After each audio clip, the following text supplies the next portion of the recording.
on? Can you hear me? Yeah. Is it off? Hello? No, it's on. 1, 2, 3, 4, 5, 6, 7, 8, 9, 10. You can hear me now, church? Good morning. How are we doing? Now, Davey said that we had an incredible message planned for today. He also left his notes from last week up here. Don't know if that was a targeted thing or he wants me to preach, but no, we're not going to do that. Well, I went through my notes this week and I wrote a full message on Mark 12. And after I finished it, I scrapped that entire message and wrote a new message.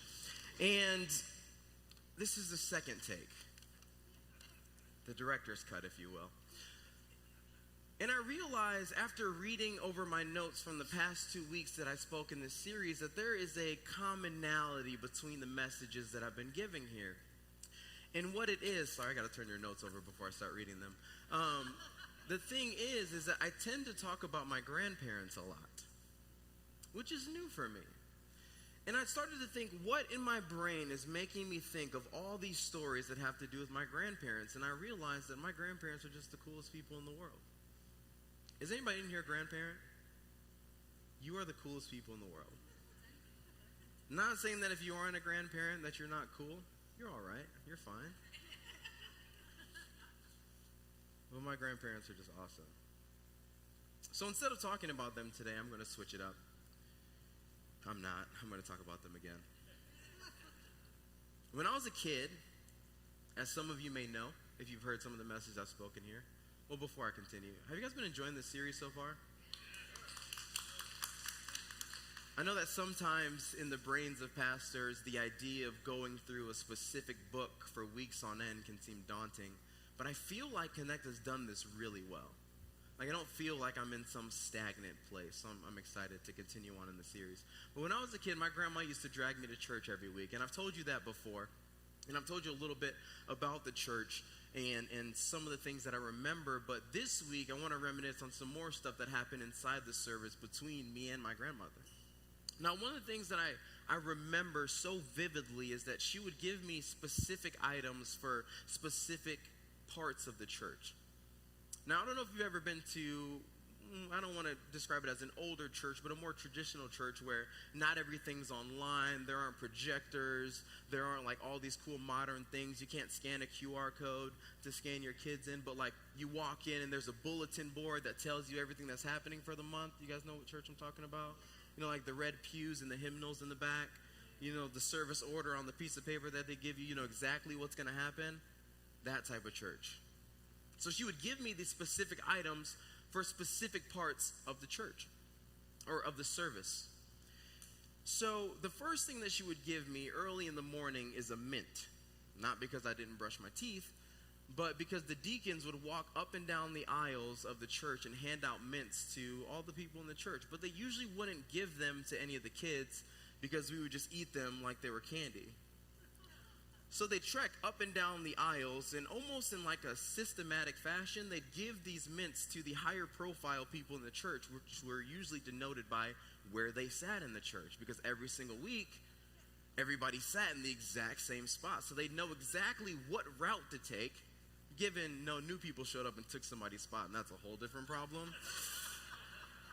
Now, anybody who's never been to one of these types of churches, the people wouldn't tell you that you're in the wrong spot. They wouldn't be mean to you. They wouldn't be rude to you. It wasn't like some bad girls club. But you get the look. You know, he's like, I'm starting to feel like I'm sitting in the wrong area. She'd also give me communion. When it was time to take communion, she'd hand me the elements that I needed to take it. She'd give me a pinch anytime I fell asleep during service to wake me up. And she'd give me another pinch if my eyes were closed during prayer.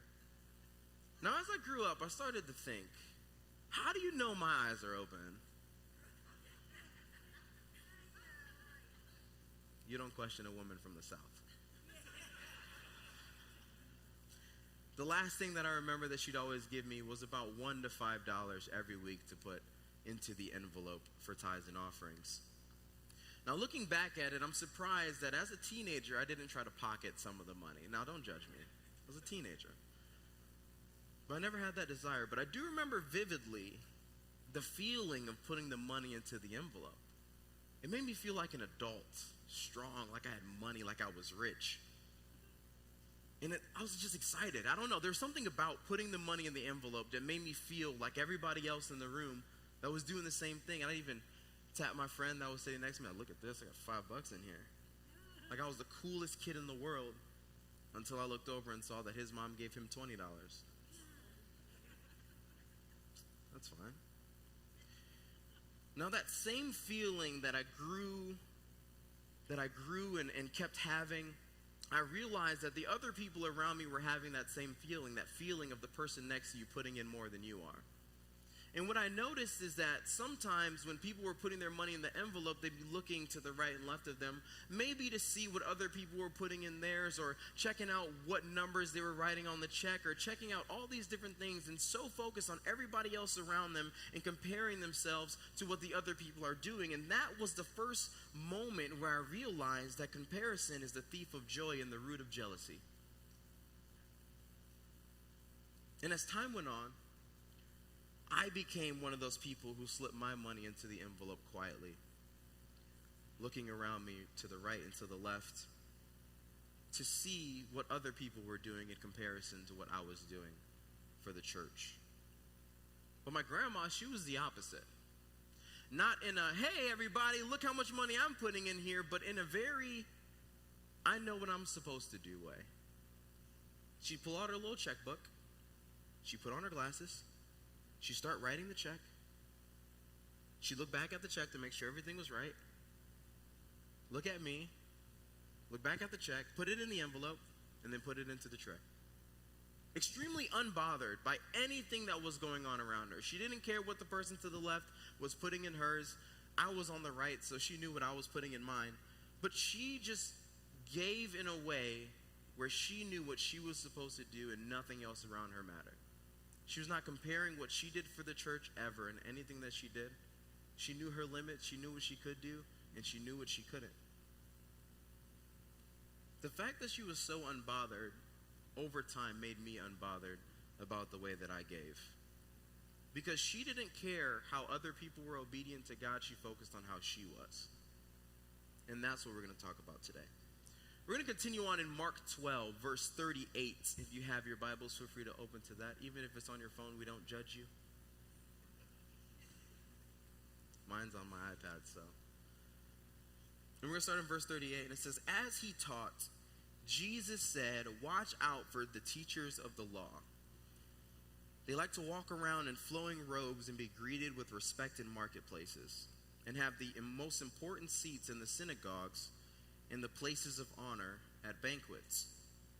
They devour widows' houses and for a show make lengthy prayers. These men will be punished most severely. Now, before we read any further, let's break this down. Jesus is saying, watch out for the teachers of the law. And the first questions that came to my mind was, isn't Jesus a teacher of the law? Well, those who have been around for a majority of the series will know that Jesus has been showing up in different places and shaking up the way that people approach religion, all the way since the beginning of this series. Now, what Jesus is talking about here specifically is how the teachers of law set themselves apart in appearance, in attire, in a stature, rather than in faith and belief. So a teacher should be set apart in the way that they live for God, not just the way that they show up and the way that they dress. They should be adored not because they want to be, but because they are showing adoration to God. So they'd rather be set apart in hierarchy and importance instead of leadership and obedience. The significance of flowing robes isn't that the robes were wrong to wear, but it was the fact that they were preying on people without clothes on their back in the first place. Now, I would like to say this. I don't subscribe to the idea that pastors and teachers can't have nice things. I just don't. The issue is the heart and the desire to be praised depart for anything besides their faith. Sometimes we get too caught up on the idea of what's on the outward appearance rather than focusing on what's inside the heart. Now, I did speak on that a few weeks ago, and you can go back and watch the message if you missed it. It's the disregard for the poor doing to their focus being on showing their riches, and even further so, they want the recognition instead of giving the recognition to God. Now in this passage, Jesus also accuses them of devouring widows' houses. When I first read that back in the day, I had no idea what that meant. In my brain, devour means eat, house means house. The pastors eat the houses. It didn't really make sense to me. But what Jesus is saying in this context is that it has to do with the dishonest management of the estate of the widows. So the widows sometimes did not manage their own assets when their husbands died and it went to the church. The church was supposed to manage it for them. And then they would be taken advantage of, and then the pastors or the teachers of the law would then go take those houses and turn them into things or make them their own assets. In other words, they wouldn't be able to keep the things that they had the right to or that they inherited. Widows were traditionally symbolized as being helpless in the Old Testament, with one of the closest parallels being in Isaiah 10, 1-4, which we'll read here, which warns the people that those who rob widows will be destroyed. So let's read that passage. It'll be on the screen. Woe to those who make unjust laws, to those who issue oppressive decrees, to deprive the poor of their rights and withhold justice from the oppressed of my people, making widows their prey and robbing the fatherless. What will you do on the day of reckoning when disaster comes from afar? To whom will you run for help? Where will you leave your riches? Nothing will remain but to cringe among captives or fall among the slain. Yet for all this his anger is not turned away, his hand is still upraised. And to touch on the bit where Jesus talks about lengthy prayers, Jesus isn't saying that long prayers are a problem. But within the context, the prayer was an issue. Because the teachers weren't praying with their hearts, but they were using prayers, these long prayers, as a way to gain the trust of the people that were listening. And in other words, put themselves up on a pedestal so that people will follow. And then the people that follow will do as they say. So the issue wasn't that they prayed, the issue was that they prayed insincerely, and the motive behind their prayers. The desire for human adoration instead of humility and submission before God. And Jesus saw this. What do you see? Now this is a different style of teaching than I'm doing today, because a lot of times I'm very preachy and story-based, but sometimes we need to break down and realize what we're reading. Yes, church? To me, that's not as fun sometimes, but it is very necessary that you don't go over time reading these passages over and over again and just kind of going, yeah, I kind of get the premise of it. Because it's too often that we're like, I get the premise of the story, but I don't really understand what devouring houses means. So I'm hoping that in this series that you've seen that we've been breaking down things. But like I said earlier, I don't subscribe to the idea that pastors and our teachers can't have nice things.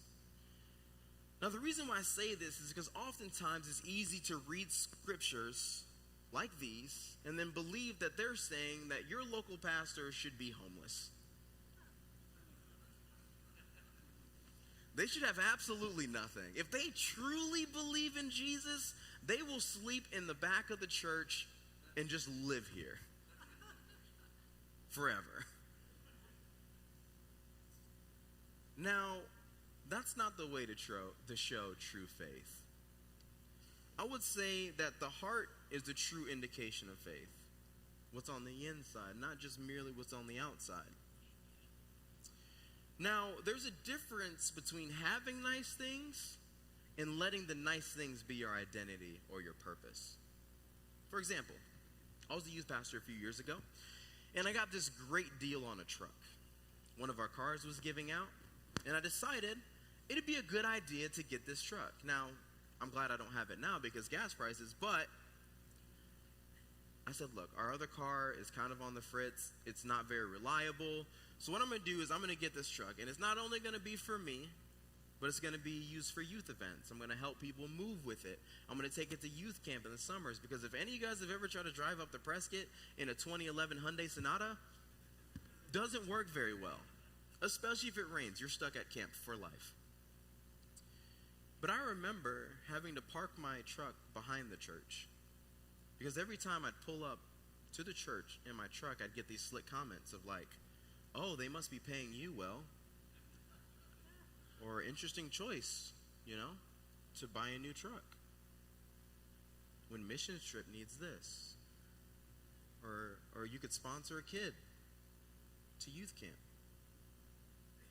I was constantly being questioned about everything that I bought just because I worked for the church, just because I was a pastor. Now, this wasn't the first or last thing that I bought and got judgment for. What people didn't see on the other side is that I was severely underpaid for the job that I was doing. And that almost every purchase that I made outside of my bills, and you can ask my wife, for the 2 years that I was at the church, had some type of benefit for the church. Almost nothing that we did for those 2 years was just for us. Everything had another motive behind it. The sacrifices that I made with my time, my talents, my treasures were between me and God, but everybody on the outside came to their own conclusions. Now it's related to Connect, because you guys weren't there at my old church. I'm sorry, Pastor David. When I see Pastor David walk into Connect Church, he does not walk in with a 3-piece suit. More than likely in jeans and a t-shirt. I'm not a prophet, but he's wearing jeans and a t-shirt right now. I didn't write this today. But the fact that he comes in jeans and a t-shirt isn't what makes me think that his heart is good. When he comes into the parking lot, and I fact-checked this today, he does not drive a Maserati. But him not driving a Maserati isn't what makes me think his heart is good. Now, if I were to go to Pastor David's house and I walked in through the front door and I saw a 100-inch TV, surround sound theater room, I would not think this is what makes Pastor David's heart good. The reason why I know that Pastor David's heart is good because I see the way that he approaches God. None of his possessions have anything to do with his relationship with God and his relationship with the people of the church. In fact, I know that if Pastor David walked in with a 3-piece suit every single week, that he would take that jacket off of his back and give it to you. Because that's his heart.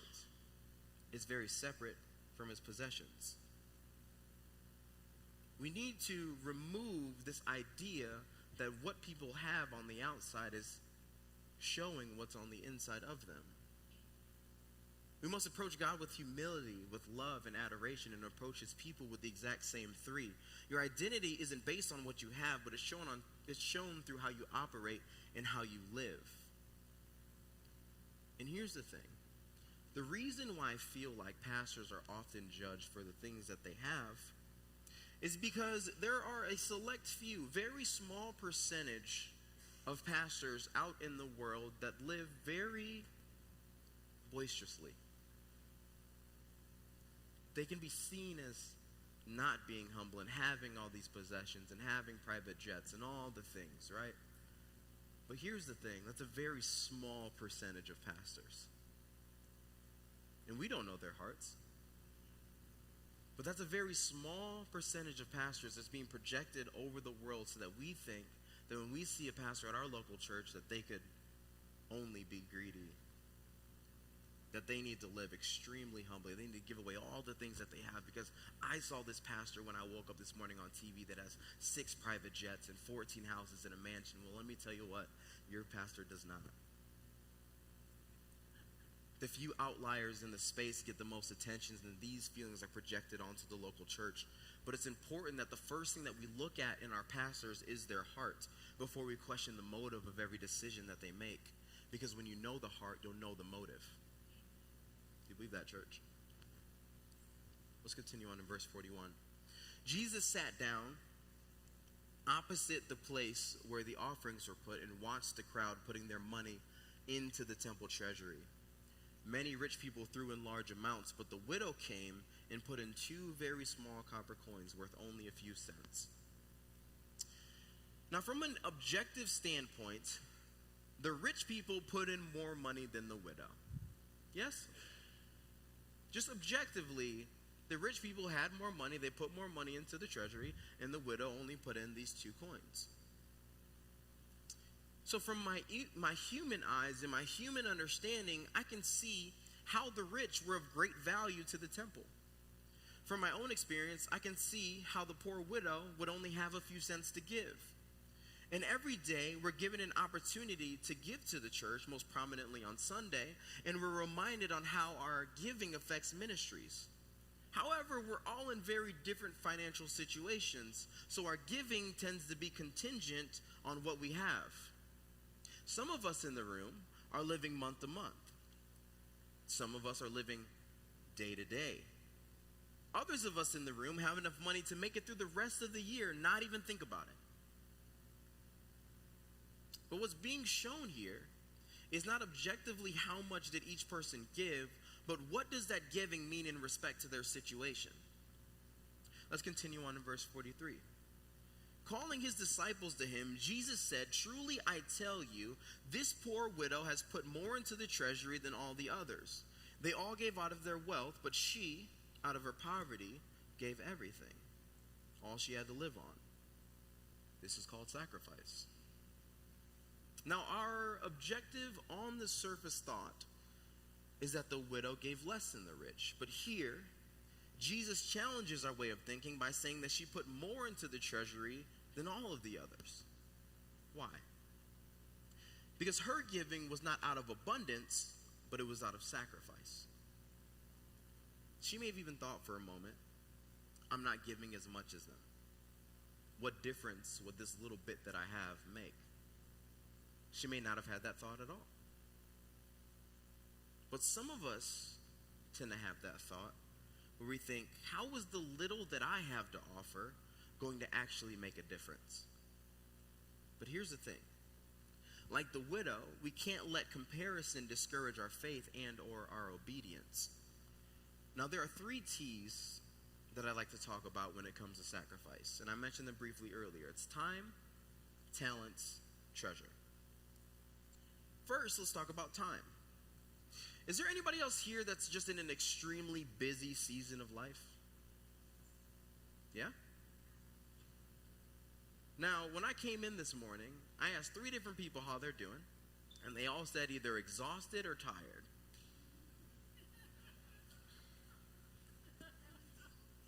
I said, oh, it's going to be a long day. Are you in a season where it feels like there's just not enough time in the day? I was once told that when you care about something or someone, that you make time. But sometimes that feels impossible. Some of us in this room are working 40 plus hours a week. Some going above 60 hours a week. Some of us have kids at home, which are a job and a half in themselves.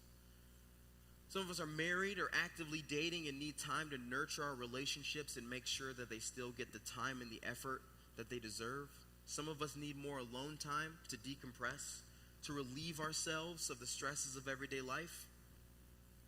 And the worst part of it all is that no matter what we do, we still feel like there's not enough time. But here's the beautiful thing about not having enough time. Every moment means so much more. Now, I'm in this season as well. I'm working 55 to 60 hours a week on top of my personal hobbies. I have a wife who's working tirelessly in school. I have 2 dogs that just seem to apparently never get enough attention. But when we get to sit down and just have a moment of peace, whether over silence, whether in silence or over a meal or on a date, it means the world. The sacrifice of time when we don't have it in abundance is important. But can you give God some of your time? See, God is not so distant that he doesn't understand that you have a job because you need to put food on your table. You need to have clothes on your back. God is not so distant that he does not see that. God is not so distant that he doesn't see you nodding off before you finish up work because the baby kept you up all night. God is not so distant that he doesn't see that you have a child in one hand, a vacuum in the other, your phone's ringing, there's food on the stove, you can hear somebody let the faucet on in the bathroom, and the dog's barking at a random bird in your backyard. God is not that distant that he doesn't see all these things happening. But when you give God time, even in your lack of time, it will be noticed. Now, it's easy to say, just give God more time.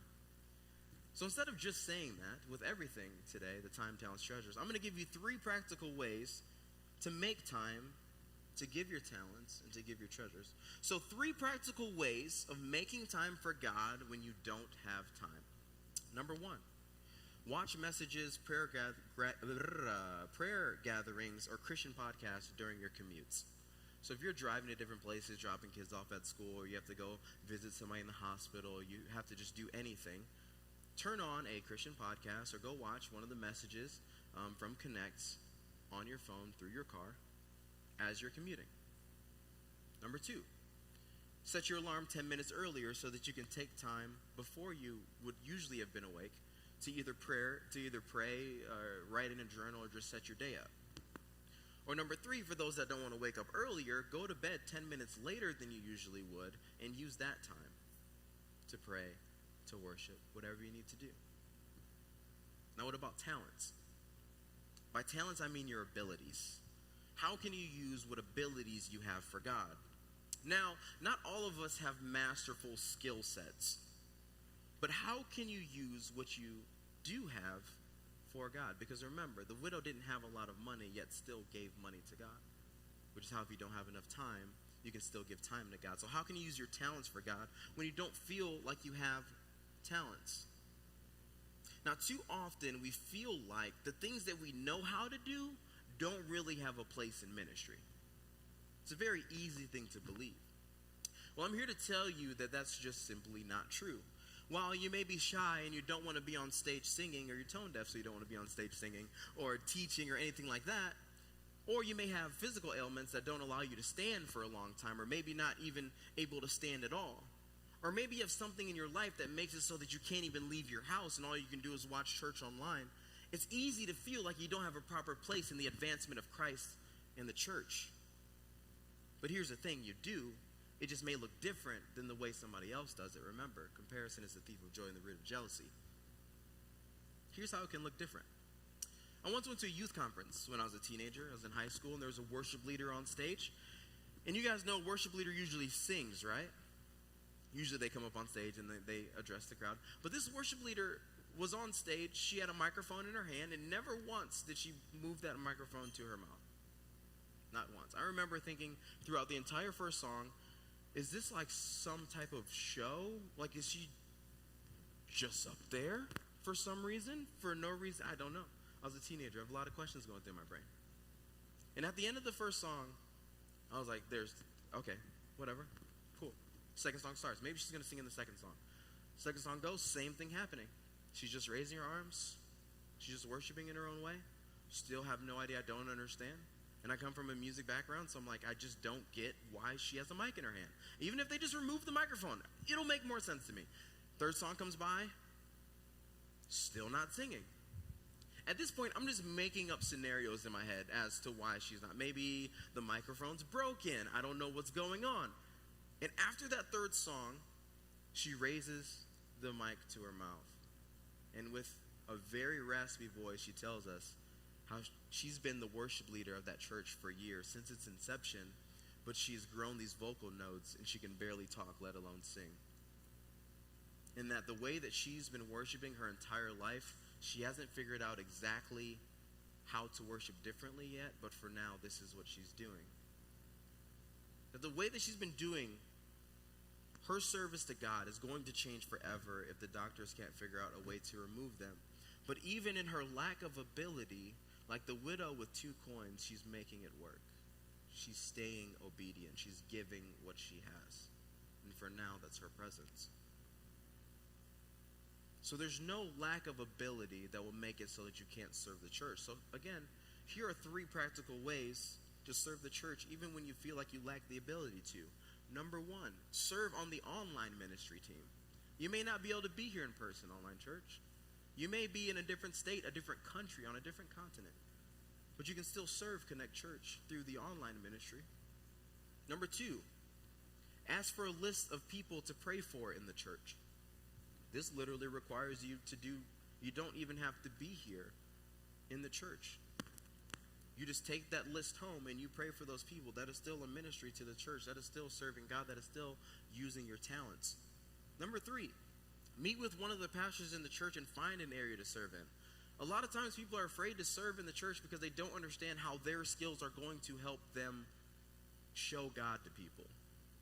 Now, you guys may know that Davey is currently working on a very big house project, And there are a lot of people in the church that are serving God through helping him put this house together. Who would have ever thought that knowing how to do drywall was going to be your ministry? But here it is. When you search hard enough and you look hard enough, you will find a way to serve God with your talents. Now finally, let's talk about treasure. Finances can be a weird thing to talk about in church, but guess what? Here at Connects, we don't shy away from the things that need to be talked about. So let's just call a spade a spade. Inflation is crazy. I bought organic eggs because they were cheaper than regular eggs. Who would have thought? You're right. I'm trying not to drive places as much because gas prices are through the roof. I don't even want to renew my Netflix because I don't have enough time to sit at the TV. We all need a raise. We haven't had a stimulus check in a while. And the first of the month kind of stresses us out. And now the church wants to talk about money. Well, before I ever served as an employee at a church, I didn't really understand what my money did to the church. I just assumed that the head pastor would get the money and then do with it as he sees fit. Over the years, I realized just how intricate it all is behind the scenes, but today really isn't about that. It's about how do we honor God with our finances, and more importantly, the difference between giving out of abundance and giving sacrificially. Now, the widow gave all that she had, and that's what made her stand out, even amongst all the people that had a ton of money, even though she only had 2 coins. See, when you give to God, it's not about what the person next to you is able to give. It's not even about what goals the churches are trying to hit at the time. What's happening between you and God in that moment is what matters when you're giving. It's truly between just you and God. It's not even about what you're able to give last month. It is not really even about what you're going to be able to give next month. When you're giving, it's a moment between you and God where you're making the decision of, am I giving out of tradition or abundance, or am I giving out of sacrifice to God? Now, I'm sure the rich people in the treasury scoffed, in the temple scoffed at the widow who only gave 2 coins. I'm sure when they saw her give those 2 coins, surely they thought, well, I've done so much more for the temple. Well, here's the thing. Intent does matter. Context does matter. So just like with your time and your talents, I'm not here to tell you to sell all your possessions and give them Connects. What I'm asking you today is, you're giving a tradition, is it an obligation, or is it a sacrifice? And I won't even dwell on that. It's just a question for you to take home. So here are 3 practical ways to give your treasures back to God. Number 1, donate clothes, food, or resources to outreach programs within the church. I've seen that Connect does a lot of work with the city, making sure that people have the resources. So maybe next time there is one of those events or those drives, you give some of the clothes that you don't wear. You give some of the food that's sitting in your pantry. You give away some of the resources that you have. Number 2, sponsor a student to the next camp or missions trip. A lot of people need some type of showing of where their money's going. Then give directly. Number 3, set up a consistent tithing schedule with the local church. Sometimes we don't give just because we forget. Some people need that type of consistency where you can just schedule it out and find a way to do that. Those are 3 ways to give your treasures back to God. Now let's quickly recap, and we'll end with this. We talked about giving time when time isn't in abundance. We talked about giving our talents when you seem like you don't have talents to give. And we talked about giving treasure when it seems that you don't have treasures to give. Now, what are you going to do with this information? What will you take home, and how will you work it in your own life? We've given 3 different examples of all 3 topics: time, talents, and treasures. Now, how will you apply that to your own life? And this is how we'll end. I would love, we have a little bit of time, I would love to give you the opportunity today to be like the widow. I'd like to give you the opportunity in a controlled setting to give and live with abandon to God. Now, if any of these 3 ways that we talked about today are ways that you're struggling to live for God, either time, talents, or treasures, we're going to give you a little bit of time to do that. Now, what does that mean? with time, we're going to take a few minutes. And if you just haven't had time for God in the last course of life, maybe you take these few minutes to just sit with God. Because yes, we've been in church all morning, but where is the time just you and God? Because for some of us, showing up to church is simply checking something off the schedule. But here, we're going to give an opportunity for you to just sit and talk to God. For talents, you can take these next few minutes to think about what abilities you have to offer to God. If that's you're a singer and you want to get on the worship team, that's you making a note in your phone. Say, I'm going to reach out to Kyle today, and I'm going to figure out how I can help the worship team. Or maybe you're not a musical person, but you know computers relatively well. Then you'll have time to sit down and go, I'm going to email Davey and figure out how I'm going to be on the tech team. Or you're saying, I know how to do neither one of those things, and I'm at home online watching the service. I'm going to send a message to Connect Church on Facebook saying, hey, how can I help with the online ministry team? Or you're saying, all I have is my hands and I don't really know anything. You're going to go talk to Davey right after service and say, what else do you need done inside the house? Because I'm sure there's a broom that can be used. And the last one's treasure. Which means you have the time to sit here and think. Some of us think, yes, we have been giving sacrificially. And to that, I say thank you on behalf of the global church, really. But some of us are thinking, I wasn't even going to tithe this week. Or I wasn't going to give to the missions fund this week. Just because it kind of stresses me out to think about it. And in these next few minutes, we'll give you the opportunity to change that. If that's what's on your heart.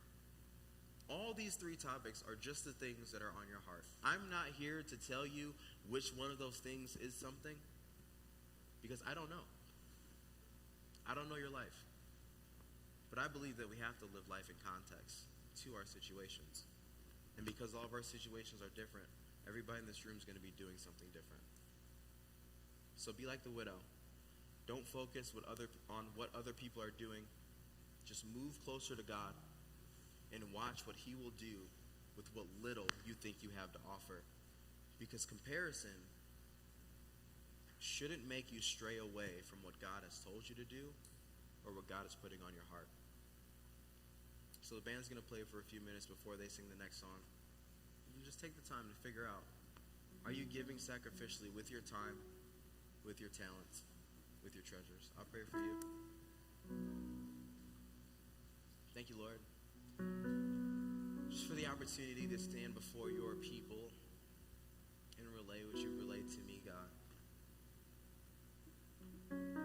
God, I pray that any feeling of distance from you is closed this morning. That any thought that you don't understand what we're going through is removed this morning. And that you move close to everyone in this room. And God, though I know you're close, I pray that we remove the insecurities from our mind, the thoughts in our mind that cloud our brain from even realizing that you are near and that you do understand, God. God, I know that you brought everyone here this morning on purpose, that you brought everyone online to this service on purpose, God. So I pray that you reveal to them what's lacking. And God, I pray that people give themselves credit this morning that have been living for you, God, that have been giving their talents, that have been going out of their way for you, Lord. I pray that you give them peace on those things, and that they know that they're on the right track, God. But for those that are still feeling something missing in their walk with you, God, I pray that it be revealed this morning. God, I know you love us.